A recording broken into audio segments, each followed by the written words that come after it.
ৰাষ্ট্ৰীয় কুম্ফু প্ৰতিযোগিতাত উত্তৰ পশ্চিম যোৰহাট মাঞ্চুৰিয়ান কুম্ফু একাডেমীৰ 10 জন খেলুৱৈৰ সফলতা। গুৱাহাটীৰ DTRP ইনডোৰ ষ্টেডিয়ামত 3 দিনীয়াকৈ অনুষ্ঠিত হোৱা 8ম সংখ্যক ৰাষ্ট্ৰীয় কুম্ফু প্ৰতিযোগিতাত উত্তৰ পশ্চিম যোৰহাট মাঞ্চুৰিয়ান কুম্ফু একাডেমীৰ 10 জন খেলুৱৈৰ সফলতা অঞ্চলবাসী গৌৰৱান্বিত হৈ পৰিছে।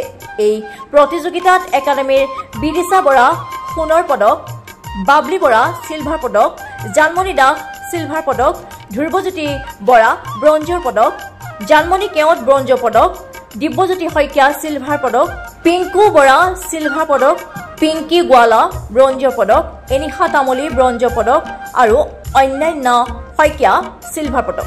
মেডেল সহ একোখন মানপত্ৰ লাভ কৰিবলৈ সক্ষম হয়। একাডেমীৰ খেলুৱৈসকলৰ এই সফলতাত অঞ্চলবাসীৰ লগতে অভিভাৱকসকলো গৌৰৱান্বিত হৈ পৰিছে। উল্লেখ্য যে উত্তৰ পশ্চিম যোৰহাট মাঞ্চুৰিয়ান কুম্ফু একাডেমীত মুখ্য প্ৰশিক্ষক হিচাপে ৰাষ্ট্ৰীয় পৰ্যায়ৰ খেলুৱৈ তথা ব্লেক বেল্ট ডিগ্ৰীধাৰী উজ্জ্বল বৰাই প্ৰশিক্ষণ প্ৰদান কৰি আহিছে।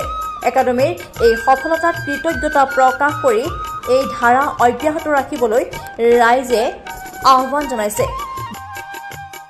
গুৱাহাটীত নেহৰু ষ্টেডিয়ামত হ'বলগীয়া নেশ্যনেল গেমছৰ 24, 25, 26ত হ'বলগীয়া নেশ্যনেল গেমছত আমাৰ উত্তৰ পশ্চিম মাঞ্চুৰিয়ান কুম্ফুৰ সকলো ষ্টুডেণ্টে মেডেল পাবলৈ সক্ষম হৈছে।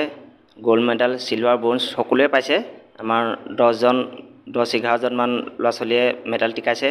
লগতে প্ৰশিক্ষক হিচাপে উজ্জ্বল বৰা মই আছিলোঁ আৰু লগতে বাখৰৰ নিয়োগ অবিনাশ বৰা, দেৱানন্দ বৰা, আমি সকলোৱে যোৱাটোৰ পৰা 4জন ইনষ্ট্ৰাক্টৰ গৈছিলোঁ আৰু সকলোৱে মেডেল পাবলৈ সক্ষম হৈছিলে। খেল ধুনীয়া হৈছিলে, কোনো তাত খেলৰ খেলি মেলি হোৱা নাই আৰু সকলো ফেচিলিটি হিচাপে পাইছোঁ আৰু সকলো গাৰ্জেনো লগত গৈছে। ধুনীয়া ফেচিলিটি পাইছোঁ আৰু লগতে ইণ্টাৰনেশ্যনেল চিলেকশ্যনৰ কাৰণে আমাৰ কেইজনমান ষ্টুডেণ্টৰ চিলেকশ্যন পাইছে।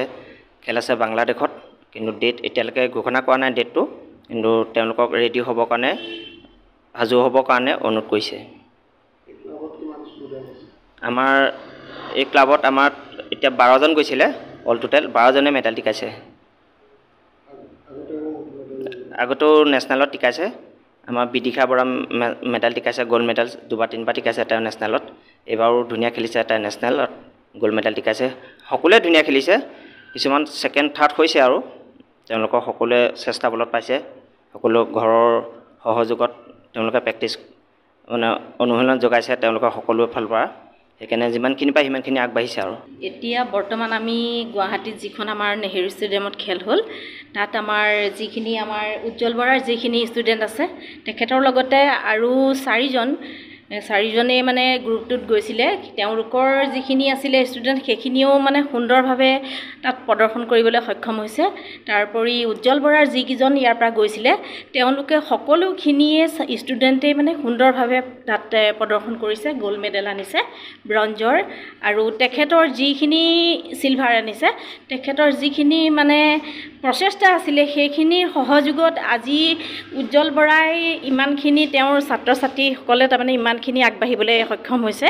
সুন্দৰ প্ৰশিক্ষণ, কাৰণ প্ৰশিক্ষণটো আমাৰ ইয়াতে দিয়া হয় এই গ্ৰুপটোৰ। এওঁলোকে মানে বহুত সুন্দৰভাৱে শিকি আছে এতিয়া, আৰু বহুতখিনি বাকী আছে অৱশ্যে শিকিবলৈ। কিন্তু এতিয়া গুৱাহাটীত যিখিনি গ'ল সেইখিনিয়ে সকলোৱে মানে উজ্জ্বল বৰাৰ নাম মানে ৰোচন কৰিছে বুলি ক'ব লাগিব।